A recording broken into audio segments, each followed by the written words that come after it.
you brought up a mattress that you can, so one person carry on the head, this person carry this luggage, and keep walking. But along the way, as you're walking, there are villages on the way, and the villagers, and that's when humanity definitely kicked in, because they were taking in people that was fleeing and helping them with food and a place to sleep for the night. And then you wake up in the morning, take a shower, and keep walking and going. So that's what we were doing for that entire week of walking. The Civil War got so bad to the point that a rebel did recognize my mother as someone that was working in the government. So she was pulled aside from my dad and my siblings and us to an area where everyone was calling the execution site. One of the rebels was a kid that my mom had helped his family in the past. So he recognized her and he advocated for her not to be assassinated at that site. So they let her go a different direction. So she was misplaced from us for years. And my dad literally thought she was dead. He had a memorial for her, a gravestone with with a name but with no body, because we didn't know where her body was or anything. So we thought she was dead. But when she walked in the yard, I remember my aunt Coral, she said, when they all saw my mom, and she turned to her other sister, like, are you seeing what I'm seeing? And her sister is like, yeah, so they thought they saw a ghost. So they were like asking, like, do you see what I'm seeing? And then everyone is like, I thought it was crazy. So they're all trying to like validate that everyone is seeing what everyone is seeing. And it was my mom. Hi, my name is Rogerlyn, and this is my story of how I overcame a civil war in a refugee camp. Being a kid for me growing up in West Africa was very different than a normal youth or toddler or anyone. I grew up in exile in Ivory Coast, which was due to the civil war that kept coming and happening in my country. Growing up for me in Ivory Coast was pretty fun because we had a lot of nature. I was surrounded by a lot of friends and family.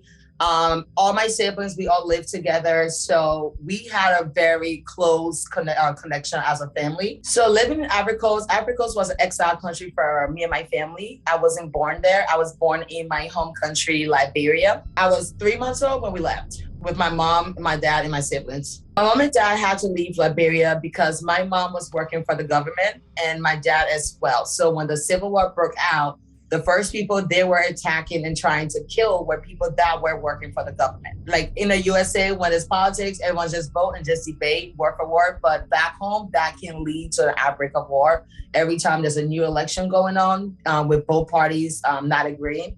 So that always leads to a civil war. 4 years, we grew up with our mother. Our dad was the person taking care of us. And during those 4 years, because my mom did not know where any of us were, so she was actively looking for us. But while my family, my dad, her sister, her brothers, all her children thought she was dead. During the war, you cannot, there's no driving, there's no Uber, there's no plane tickets to get out of there. So literally you have to actively pack what you can out of your house, which is essentials like clothes to wear and stuff like that. And you have to walk on foot to the next country. Because I was a baby, so my dad had me on his back. And my older sister, she was very young too, so he had her tied up in front of him. So he had two kids on him and just walking with the rest of us to make it to the next country. It took a week for us to walk from Liberia to Ivory Coast because, again, he was walking with kids, so it's not adults. So we needed more time to stop and rest. When we got there, my dad had already made peace with himself that she was dead because, again, where they took her, they were assassinating people there. So no one that went there came back alive. He said his piece. They had an entire wake for her with no body. They had an entire funeral with her without body. He literally had to start over by himself. Citizens of Ivory Coast were helping families that came and opening their homes to people they don't know about, but they just know the situation that's happening. That's how we started before he started getting work to find a home for ourselves. So while my dad was working, my mom's sisters were helping out with us, the kids, because they had kids too. So my cousins, all of us. But in our house, we had all the aunts, all the cousins, all the siblings. So it was a packed house with over like 14 people living together, sleeping everywhere. During those years, she was actively looking for us. Like, she was just following the migration of everyone that left, countries that went. So she was going to countries and countries where Liberians fled to see if her family was there. So she was looking for us in those 4 years. In Liberia, most of the soldiers were kids. And my mom used to help this kid's family with food, with whatever she had, and help him with it. So when he saw her, and he was like, she's a nice person, please don't do this. And he very advocated for her. So they told her she couldn't go back because they didn't want to see there letting people live. Everywhere that she could possibly try to turn to meet up with my dad, she couldn't go. They made her walk in a different direction. So she said she just felt numb, like everything went quiet. So she knew that she's not going to be able to find my dad because there's so much going on, there's so much chaos. And they told my dad, keep walking this way, and she walking that way. So she's like, well, I guess I will try to find them at some point. So the main thing, she's trying to lay low, cover her face, and just keep walking to get away from the entire chaos. So that's how she just got lost from us and just kept going. I'm not really sure what my mom did for the government, but I do know she was working closely with like the vice president, the president, and being on TV and people seeing your face. So that's how they definitely recognized her when they saw her. Because the main thing, they're trying to wipe all the leaders and anyone that had any connections to them. So there's no one to retaliate against them. So that's what the cleaning house, basically. So for her was like, move as quick. And she landed in another country, which is Guinea, because some of the Liberians that are fleeing our country went to Guinea. But we were going the opposite direction to Africans. So when she was there for the first 4 years, she started looking in different refugee camps with pictures showing, have you seen this man? Have you seen this woman? Have you seen this? And everyone's saying no, no, no. Till one day she found someone that told her. The refugee camps are very huge. So I don't even know how to describe it. It's thousands of families. So a lot of people are stealing a lot of people's stuff because you're not in a house. It's just open. So everyone's just sleeping. It's like a big slumber party, but with sad people. So in the 4th year of my mom trying to find us, there was a gentleman that she knew from way back in Liberia before the war. They were friends with my family. But he was just leaving Africa from visiting his family that lived like a couple of houses down from us. So he saw my mom in Guinea and they were catching up about where have you been up to since the war? How's your family? Are you visiting Guinea, trying to do something? And she's like, my family. And he's like, yeah, did you just not come for Africans? And she was like, I've been looking for them. So he gave her the address and where we were. And my mom said, like it was the best thing she would ever hear the entire day. So immediately, didn't even wait the next day, immediately ran to the bus station, got her some tickets, got on the bus to drive to Africa to find us. That bus ride took her, I think she said around like 9 to 10 hours because they stop a lot on the way. So it took my mom 9 to 10 hours to drive to get there. But she was like, it was worth it. I was just on the bus. I'm going to see my family again and be reconnected with them. So when my mom finally arrived in Africa and she's walking to the yard and it's almost like she's like, it's an out-of-body experience she's having. Like her legs are moving, but she's not really feeling them moving. It's like she's looking to see, is it true? Is it not true? So my dad was still at work. So everyone in the yard starts crying. They're running, they're laughing. For us, the younger siblings that I never really, I actually knew who she was. We're like, that's mom? That's how mom looks? So everyone, it was just a whole thing. And they called my dad. They were like, you won't believe this. And my dad is like, what? What's going on? And she's like, your wife is back here. And he's like, stop playing. This is not funny. So he literally got mad and hung up the phone. And he came back and he saw my mom. And it was a very emotional time. They had a whole big party for her.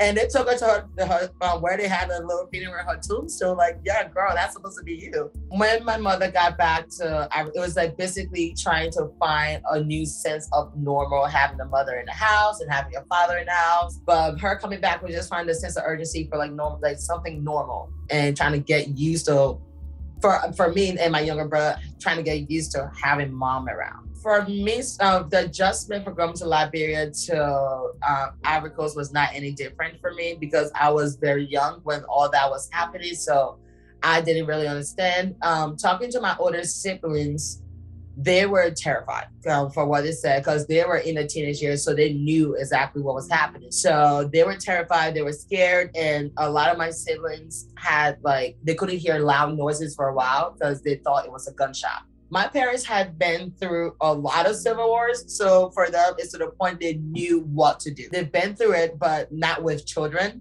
So they had to adjust to that part of having kids to worry about not just themselves. We had parents, we had friends, we would go out and play. We could go to school, we went to Sunday school like everyone, and everything was going fine. In Ivory Coast, till another election started with a president called Gay Robez. Another civil war broke out, but this time I was much older. I was actually, I think, around 6 or 7. So that one, I was aware, and that stuck with me. For civil wars in Africa, as for the one I experienced in Africa, is the way it happens. It happens in the moment of minutes. But it's something that is always being planned in secrets with like a group of people that don't agree. So there's someone that wants to be president and not qualified, but feel like I'm going to take that chair by force. So it's always someone that has money and means. And then what they do, they start going to poor areas and finding like all these poor kids, and they're literally high school students and can be anywhere from high school to any age. So they'll find these poor kids, start giving them money, so they start courting them. And then after that, but they will have over hundreds of them set up in different parts of the country. So when it's go time for them, when they start, it happens like that. So the Civil War in Africa started at 11 a.m. I remember that exactly because I was in science class taking a test that I never studied for. So, and I think my dad had called my mom because my dad was working with the United Nations at that time. He's like, go get the kids. So my mom was in the kitchen making us dinner for food before we come home, because all she had underneath that was bra and underwear. So she just hopped out of the house. We're sitting in class and all I hear is loud noises outside, which is gunshots. So for me, I'm thinking, are they doing fireworks in the middle of the day? So I come outside and it's mayhem outside. It's chaos. Everybody's running. Police officers are taking off their uniform, because if the rebels will see you as a law enforcement, they will kill you on sight. No questions asked. Out of nowhere, I see my mom coming. Her wrap fell down. She's in panties and bra. Didn't even stop to look to pick it up. Just grab us and grab my sister hand and said, run. So we kept running. We got in the house and she told all of us to lay down on the ground and not to stand up, because due to stray bullets. So when my mom did come and grab me and my other sister and my little brother from that school, what was going through I was so confused. So in my head, I was very confused at first, till we got home and my mom was actually saying there's shooting, there's a war, lay down, don't get up and stand up for anything. And the next thing that that sunk in with us, I had my other sister and other brother, that school were farther away from home. But while we're waiting, my mom is like literally looking out to see if they're anywhere, but they were running, coming. They were running coming home. And my sister, when she got home, she was explaining to my mom that some of her classmates that were in class with her that day took off their uniform and had guns with them. They were part of the entire thing that was happening. So when they made it home, my sister literally collapsed, she passed out because she was exhausted from running for over 30 minutes to get home. She was exhausted and she just had a panic attack and passed out. So they kept shooting from 11 a.m. till the next morning. There was people shooting. We were in our house and we can hear them yelling at each other, go that way, go this way. And so we can hear them outside the house. For anything we wanted to do, to get snack, to get food, my mom is like crawl on all fours, do not stand up for anything. So we stayed on the floor for around 11 till I think midnight. And then everyone crawled to the beds and lie there, and no one slept that night, to be honest. After the first day, the next day, my dad made it home. When everything starts, it's like you don't want to be outside, because that's when everybody is going crazy. There were stores next to us that was robbed and opened. The people literally broke the doors open and took groceries and stuff for their next migration. So we went there and did the same thing. We just took stuff. There's no cashier. So we just took stuff that we needed, went back home. And out of nowhere, there was a jet coming, like a fighter jet coming. So as us, I thought it was like a rescue thing. So I'm waving and my dad said, what are you doing? And it looked like, that was my first time seeing a plane launch anything. It looked like it swallowed up the entire like clouds in the sky, and I just saw someone shoot, and my dad was like, run. So we just had to stay low again for another day in that war zone. And the next day, my parents were just like, we got to pack up again. So they were like, get your little backpack for whatever you need in there, some underwears, t-shirts, jeans, and we got to move. We're walking back to Liberia, because Liberia did not have a civil war. So we're like, let's go back a little bit and see what we can do, So we're walking back to Liberia. We got to the rebel checkpoint. So one of the rebels, I remember my older sister, Zoe, my adopted sister, Zoe, had this pretty long, wild hair and stuff. So one of them were like, no, we want her to stay with us or else nobody can pass. So my dad knows what happens to girls that stay with them because they were all with you till they have no use for you. And then they would kill you. So my dad was like, I'm not leaving my daughter with you guys. So they kept going back and forth, back and forth, back and forth. So they said, if you're not going to leave her, we need all your supplies that you have with you. So my dad is like, fine, you can take it, but I'm not leaving any one of my daughters with you guys. Essentials like clothes and everything, they took everything away from us. When we left down there, we kept walking. The first night on foot, because I remember my feet were swollen, because we just kept walking and walk, because you're walking from a country to a country. So we came by this village, and the villagers had a lot of like people that are leaving there again. Same thing happened. They're like, so all of them literally opened their homes to us. They didn't have much, but what they had, they were willing to offer to people migrating. We did that and we kept walking, and we came to this huge, massive field, like a concert field. And it was just a bunch of like people, but it's just everyone's standing there because they have like a river. So people are like taking showers in the river. People are cooking and resting before they left. So we went to Yekipa. We stayed a little bit. My dad has some cousins that were there. So we stayed there with them in their house.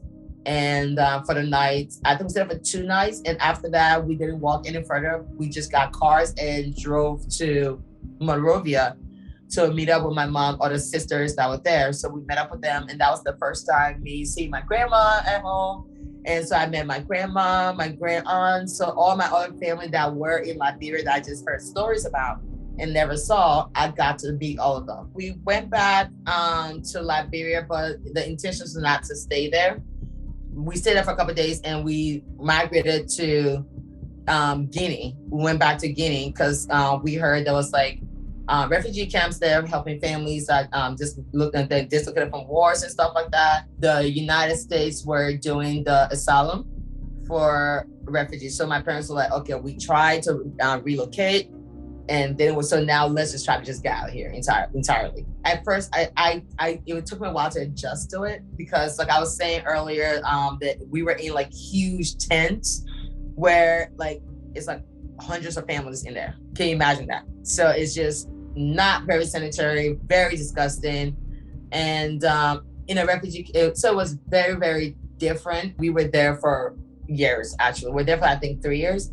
People were so desperate to come to the United States that some people, families, started turning this into businesses, basically. So people were paying money to like pretend to be someone's family and come abroad. So about 3 years, we had to live in that situation and have the distribution of food, and that was a thing. But it came to a point because my dad was in the United States, so he would send money back. So it came to a point we would go to the market and buy our own stuff, and we weren't really depending on that.